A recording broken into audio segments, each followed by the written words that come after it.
Alors bonjour la famille, bonjour tout le monde. C'est Stéphane USC qui revient pour une nouvelle vidéo. Toujours en son, toujours en musique.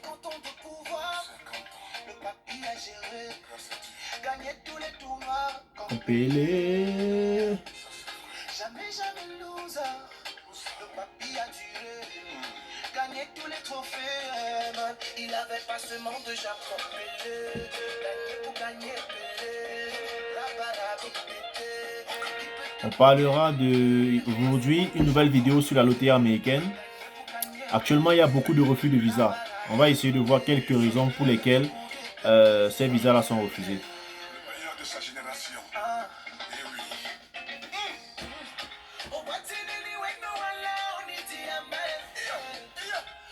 C'est pas facile. Je viens comme ça de rentrer du boulot comme d'habitude.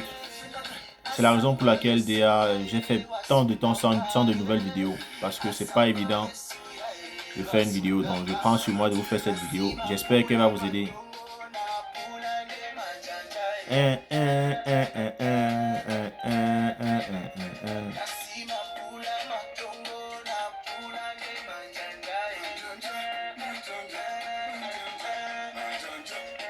Donc là, je suis déjà bien réveillé. On va essayer de faire la vidéo vite fait. Et après, on va se reposer. On écoute à un peu. Tom Pelé.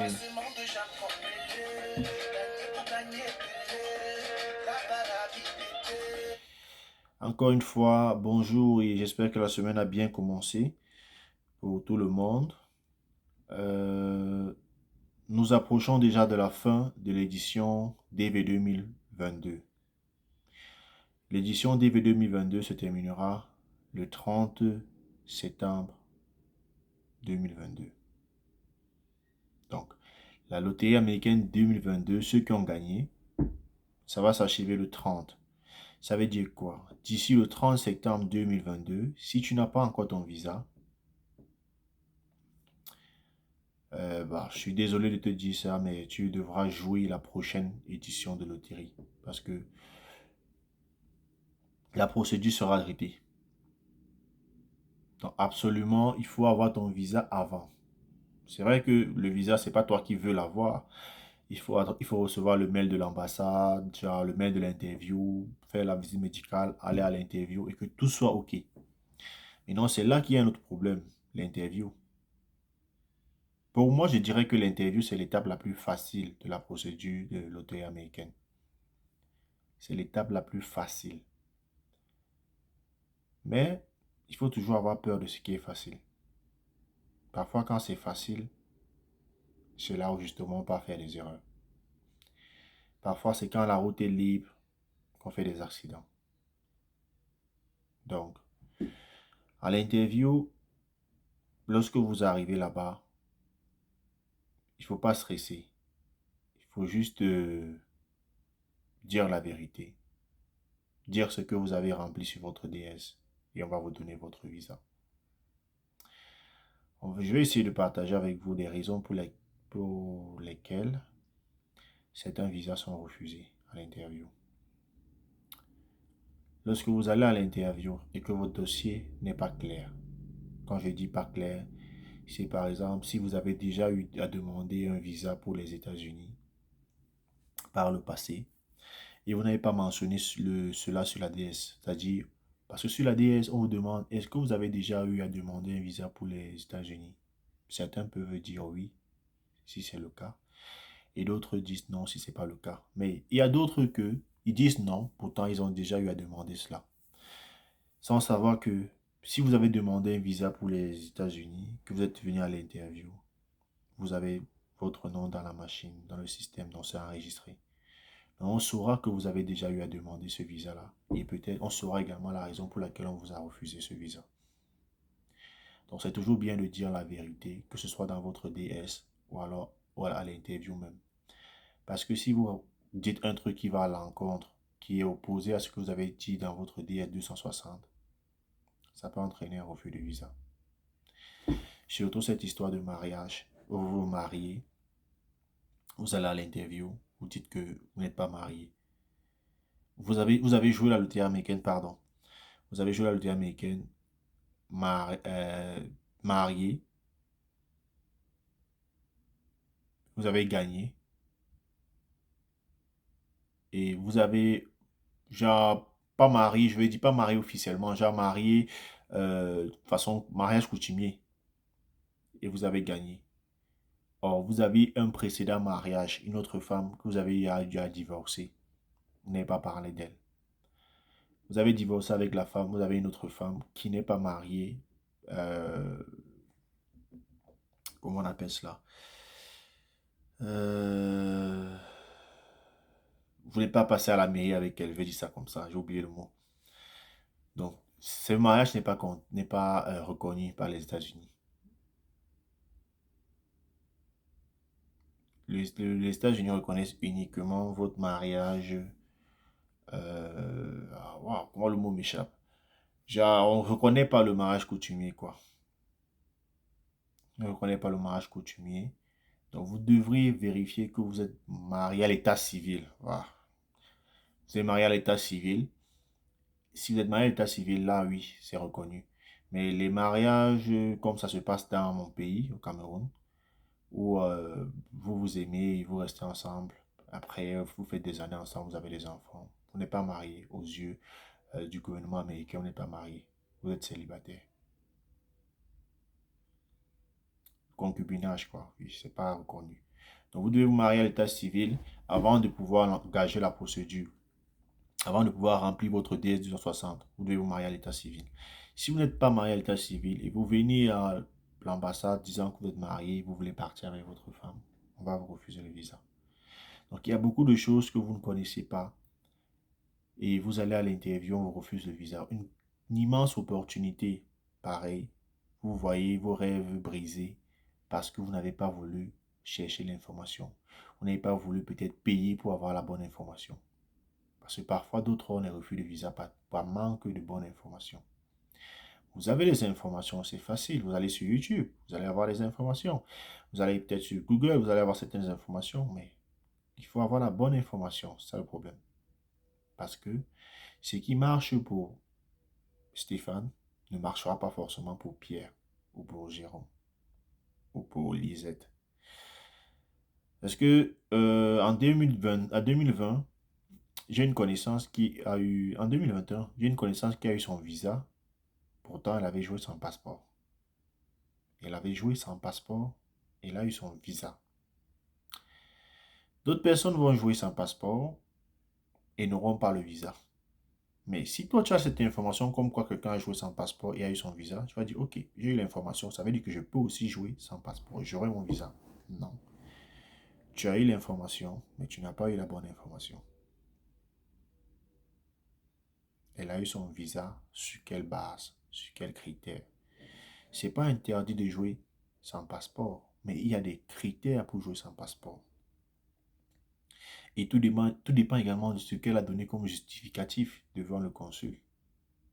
Est-ce que toi, tu seras en mesure de donner ce justificatif-là?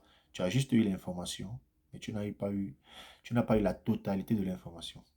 Et tu as pris ta décision de jouer sans passeport. Bon, la chance avec cela, c'est que, à moins qu'il y ait un changement de dernière minute, mais il paraît que cette année, l'édition DV 2024 se jouera sans passeport. Donc, la prochaine édition en octobre, on va jouer cette loterie sans passeport. Une autre raison pour laquelle il y a les refus de visa, c'est que avant, le KCC demandait d'envoyer les documents. Vous envoyez vos documents, c'est-à-dire passeport, casier judiciaire et l'acte de naissance. Vous faites des scans, vous envoyez au KCC. Ils prenaient le temps de vérifier vos documents et ils envoyaient un message pour dire OK, on a vérifié vos documents, c'est bon. Maintenant, préparez-vous à avoir un mail pour l'interview. C'était comme cela que ça se passait avant. Mais l'année dernière, on a changé tout. Ils ont dit, plus besoin de nous envoyer vos documents. Lorsque vous soumettez votre DS 260, on peut vous envoyer directement le mail pour l'interview. Et c'est le jour de l'interview que vous devrez venir avec tous vos documents, passeport, casier judiciaire, acte de naissance, le jour de l'interview. Le cas, c'est avant, lorsque vous envoyez vos documents, il vérifiait et vous disait que c'est bon. Si ce n'était pas bon, il vous disait qu'il y a un truc qui manque ou alors il y a un truc à changer. Vous avez le temps de changer. Mais actuellement, on ne vous demande plus d'envoyer vos documents. On vous demande de venir avec les documents à l'interview. Donc, lorsque vous apportez vos documents à l'interview, ils vont prendre le temps de vérifier la véracité de vos documents, vérifier tout. S'il y a un souci, s'il y a un problème, ils vous diront, bah, vous ne pouvez pas avoir le visa, peut-être à cause de vos documents. Parce que aussi, s'il y a un document à fournir, s'il y a un papier, un document à refaire, et que vous avez passé l'interview peut-être à la dernière minute, on va vous mettre ce qu'on appelle euh, procédure administrative. On va vous mettre en PA. On va vous mettre en procédure administrative. Ça veut dire quoi? On ne peut pas encore vous accorder le visa jusqu'à ce que vous ameniez ce papier-là. Vous voyez? Or, avant, on vous disait qu'il y a besoin de ce papier encore en plus. Vous aviez le temps d'envoyer le papier. Mais le jour de l'interview, on se rend compte qu'il y a un papier que vous n'avez pas apporté. On vous dit, il y a ce papier ici, monsieur, vous n'avez pas apporté. Il nous faut ça pour pouvoir vous accorder le visa. Donc, pour l'instant, on vous met en procédure administrative en attendant ce papier. Si votre interview est vers la fin de procédure, c'est-à-dire proche du 30 septembre, il se peut que, et que vous n'ayez pas le temps de rapporter ce papier-là, il se peut que on vous refuse le visa. Rien que pour cela. Parce qu'il y a des gens qui ont peut-être fait d'autres pays. Parce que quand tu fais les documents qu'il faut, il faut le casier judiciaire. Et si tu as fait 6 mois dans un pays, il faut que tu fournisses le casier judiciaire de ce pays. Donc, si tu as déjà passé 6 mois dans un autre pays que ton pays d'origine, tu dois fournir également l'extrait du casier judiciaire de ce pays-là où tu as fait 6 mois. Si tu as fait 3 pays où tu as fait plus de 6 mois, tu dois fournir l'extrait du casier judiciaire de chacun de ces 3 pays-là. C'est comme ça. Et si tu arrives à l'interview, tu n'as pas cela, on va te demander d'aller fournir cela. Et ça va te peut-être demander de voyager pour aller ici, voyager pour aller là-bas prendre cela. C'est là où c'est compliqué. Or, avant, si tu as envoyé peut-être le casier judiciaire d'un pays, on devait te regarder ta DS et te dire que non, tu as juste envoyé un seul casier judiciaire, envoie l'autre, tout ça. Tu auras le temps de chercher rapidement et envoyer. Mais l'interview, ça arrive à la fin de procédure. Imagine, toi, tu as la fin de procédure, tu n'as aucune information par rapport au fait que tu dois fournir le casier judiciaire de tous les pays où tu es passé. Tu as fait plus de 6 mois. Tu arrives à l'interview que tu apprends cela. Et tu n'as pas le temps pour pouvoir chercher ces casiers-là. Ça va te faire un refus de visa. Donc, il faut faire très attention à la mauvaise information. Il faut vous rassurer de prendre toujours la totalité de l'information. Parce que vous pouvez avoir l'information bonne, mais pas la totalité de l'information. Et lorsque l'information est prise sur pincettes, les pincettes, c'est-à-dire vous ne prenez pas l'information dans sa globalité, eh ben, elle peut être considérée comme fausse ou alors comme erronée. Il faut souvent prendre l'information dans la totalité pour justement pouvoir faire quelque chose d'intéressant avec. Parce que pour un petit rien du tout, on vous refuse le visa. Pourtant, l'interview en elle-même n'est pas... Ça ne dure pas, c'est maximum 3 minutes. 3 minutes, déjà, moi, qu'est-ce qu'on m'avait posé comme question? Comment tu t'appelles? On demande ton nom. Tu donnes ton nom, où tu vas, dans quel état tu vas, tu donnes l'état où tu vas chez qui, tu dis à la personne qui va t'accueillir. On demande c'est qui à toi, tu peux dire c'est un ami ou alors c'est un frère. Et qu'est-ce qu'on demande encore? Est-ce que tu as les enfants? Est-ce que tu es marié? Tu dis des choses comme ça. Mais il faut savoir également que les consuls ont parfois certaines questions pièges parce qu'ils sont formés pour ça. Par exemple, moi, on m'a demandé si je suis marié, j'ai dit non. Est-ce que tu as les enfants? J'ai dit non. Quand il a fini toutes ces questions, il m'a dit, ok, je vous accorde le visa. Bienvenue aux États-Unis. J'ai dit merci. Il m'a dit, mais vous allez quand même voyager avec vos enfants, non? Je lui ai dit non, je n'ai pas d'enfants. Vous voyez? Donc, lui, il te pose la question. Après, c'est même pas une question. Il veut ce que je dise oui. Il dit, mais vous allez quand même voyager avec vos enfants, non?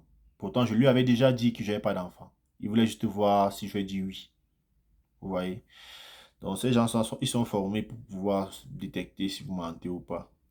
Donc, n'allez pas mentir. Allez juste confirmer ce que vous avez écrit sur votre DS-260.